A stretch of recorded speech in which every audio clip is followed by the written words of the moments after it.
More Michigan couples are opting to have their babies at home with the help of a midwife. While it may be a good option for many, the risks can have deadly consequences. Tonight, 7 investigator Heather Catalo is sharing the story of a couple that lost their baby after a home delivery. And Heather is joining us right now with a look at whether the state's new rules go far enough. Heather?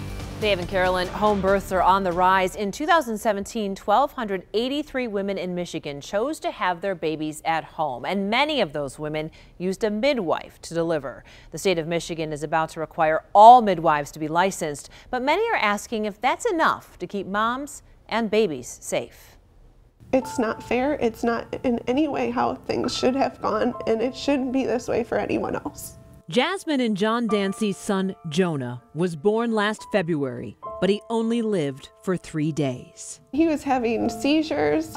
He was hooked up to so many monitors and was, sometimes thrashing. Jasmine says she had a very healthy pregnancy and wanted to deliver at their home in Romulus. So the Dancys hired midwife Helen Stockton of Mother Earth Midwifery in Ann Arbor. We were assured over the entire pregnancy that we were healthy and that the baby was healthy. Once Jasmine went into labor, she says she was pushing for hours before her water broke.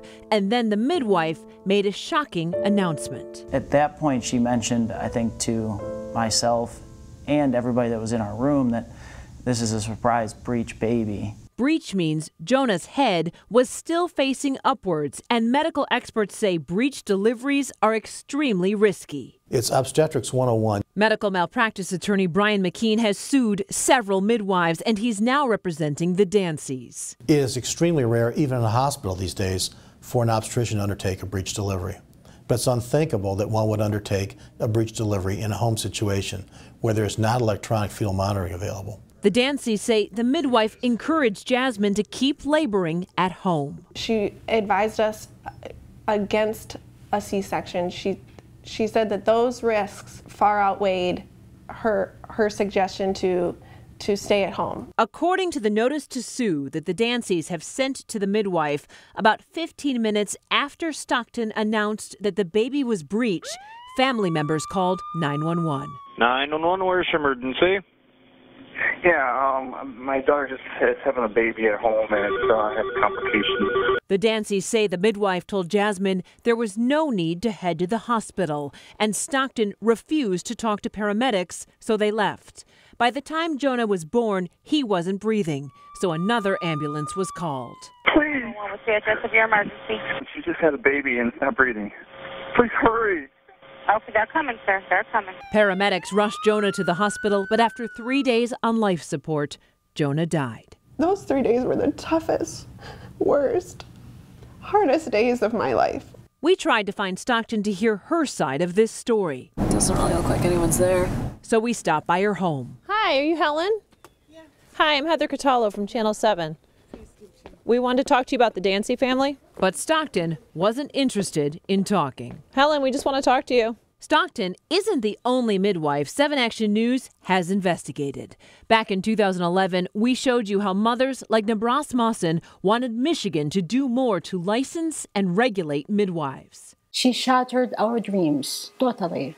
I end up with a dead baby in my lap. It wasn't until 2017 that new legislation passed requiring all midwives in Michigan to become licensed through the Department of Licensing and Regulatory Affairs, or LARA. The new licensing rules won't take effect until May, but attorneys like Brian McKean say they don't go far enough to protect babies from what he calls preventable deaths and brain injuries. There needs to be accountability, and the public needs to know that these home birth situations can be dangerous. McKean has won $5 million judgments against midwives for botched deliveries. But McKean says families can rarely collect because the midwives often don't carry malpractice insurance, and the new licensing rules do not require it. There's really no adequate insurance to provide coverage for a brain damaged baby.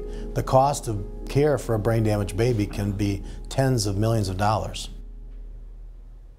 Under the new law, midwives will soon have to disclose to any potential patients whether they carry malpractice insurance. As for Helen Stockton, Romulus police have opened a criminal investigation into the death of baby Jonah. Stockton's attorney says Stockton feels a tremendous amount of sympathy for the family and that she is cooperating with the police investigation. And I have reached out to several midwives associations and different certification groups to be involved in this story. They declined. It's just heartbreaking, and listening to all of the details, I know the investigation is ongoing, but wow, if they had just the help sooner. Baby steps at this point, clearly important and needed in this case to protect mothers, families. Hopefully the licensing will help, but these attorneys, I mean, I did this story in 2011. I feel like we can't do this again. We have to be asking these questions and making sure that everything is proper protocol is followed. And hopefully lawmakers are listening. As long as you're shining the light and staying on it, hopefully things will change.